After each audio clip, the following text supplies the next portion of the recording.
Sunday, May 28th, 2023.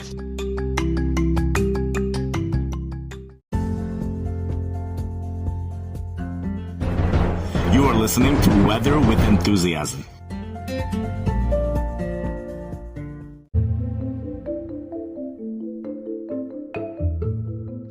This episode will be discussing an isolated heat wave developing on the eastern portions of Iowa, western portions of Illinois for the first time this year, this week, as temperatures soar into the 90s. Also, a widespread heat wave affecting areas in Canada. This is all part of a widespread, very, very warm air mass across the entire Midwest. It just might not be quite warm enough to make it into the heat wave category officially, but it will be very close.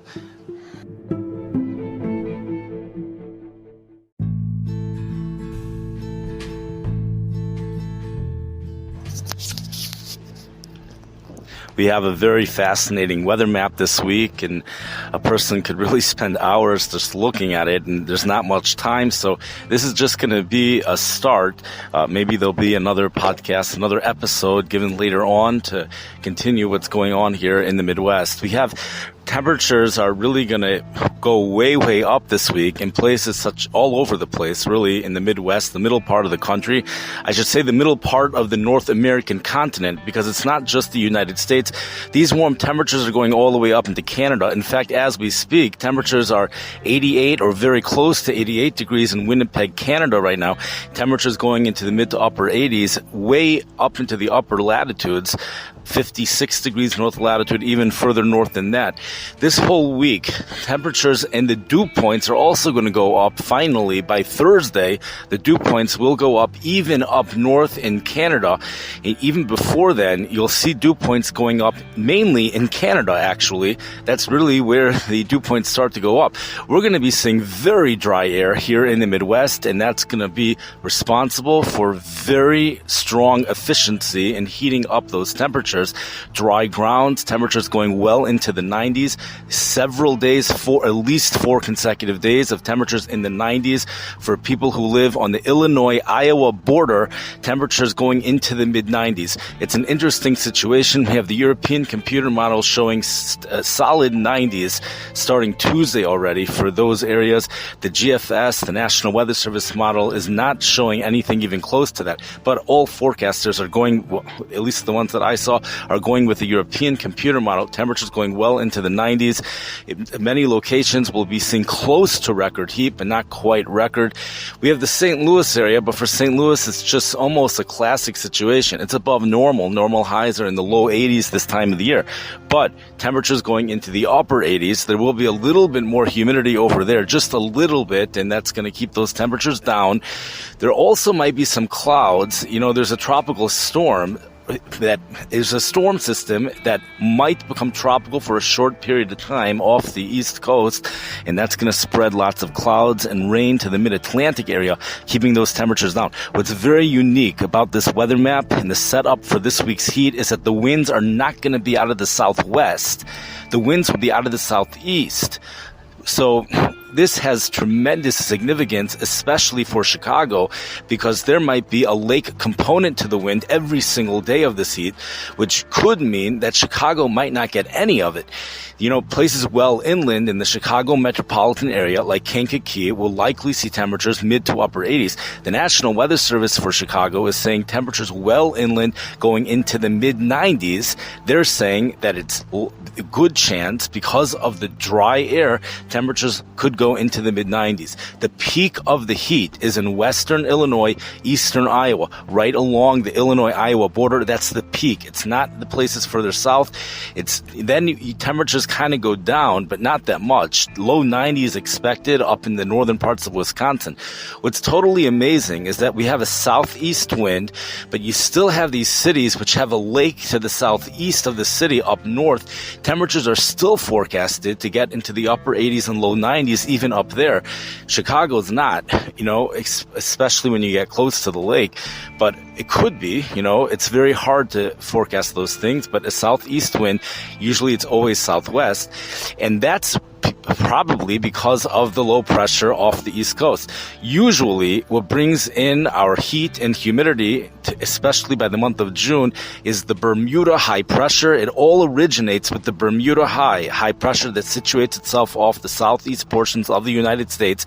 It brings a south-southwest flow across a large part of the country. This includes Baltimore, and many cities get hit at the exact same time.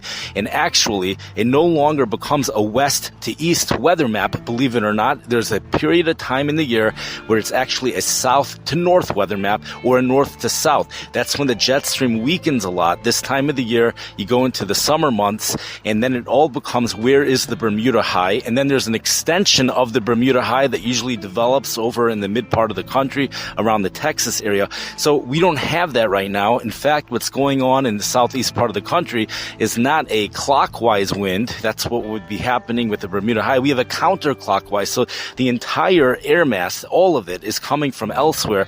So we don't have that, the air coming over the Gulf of Mexico, moving up north. It's just an area right in the middle part of the country. Temperatures going way up in New Orleans, Louisiana, because it's going to be really dry until finally the high humidity moves in by Thursday. I know there's a lot more to say, and it's a very fascinating weather map because it's unique because of the southeast winds and the dryness of the air. And what's also unique is just the way it's not uniform. It's going from, you have heat, a little bit of some peak heating down south. Temperatures generally, though, remain in the upper 80s. Then temperatures soar up into the mid-90s around the Illinois, Iowa area. Temperatures kind of drop a little bit, upper 80s, low 90s, and also with the dew points, you have the dew points kind of drop. They're like in the mid 60s on the Gulf Coast. They drop into the mid or upper 50s around the western Illinois, eastern Iowa area, which is actually in the Midwest Corn Belt. Kind of strange for it to drop over there. And then the dew points start to go back up as you head into Canada. Dew points go up into the mid 60s, and we have places which are going to officially be humid all the way up in Canada. So a very unique weather map, and there's probably, you could find these types of situations. It's not just one thing unique, it's a whole domino effect.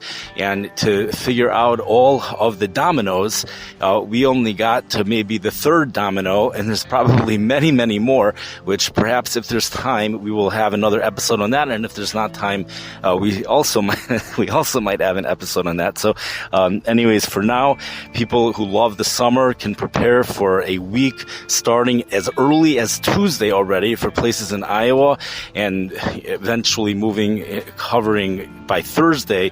It's solid on Thursday. You have temperatures in the 90s, upper 80s and 90s over a very large portion of the area.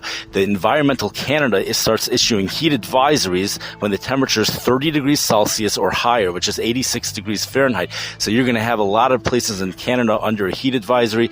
It's this part of the country. It's called a Rex block weather pattern, although that pattern's breaking down, and that's when we start to get the heat, actually. So it's not the Pacific Northwest, really. It's right around here. Indications are, according to long-term weather forecasters, I think this came from the St. Louis National Weather Service, is that we return to a below normal weather pattern for next week. And again, none of this might be felt in the Chicago area because these are southeast winds. But very close to Chicago, we will be seeing some serious summer heat, and perhaps at times, in Chicago, perhaps. Anyways, I wish everyone a great week. Enjoy. It's dry again, so enjoy. The outdoor enthusiasts will love it. The farmers, it's even good. There's even some good that comes out of it for farmers, but realize we are in the beginning stage of a drought here in the Midwest.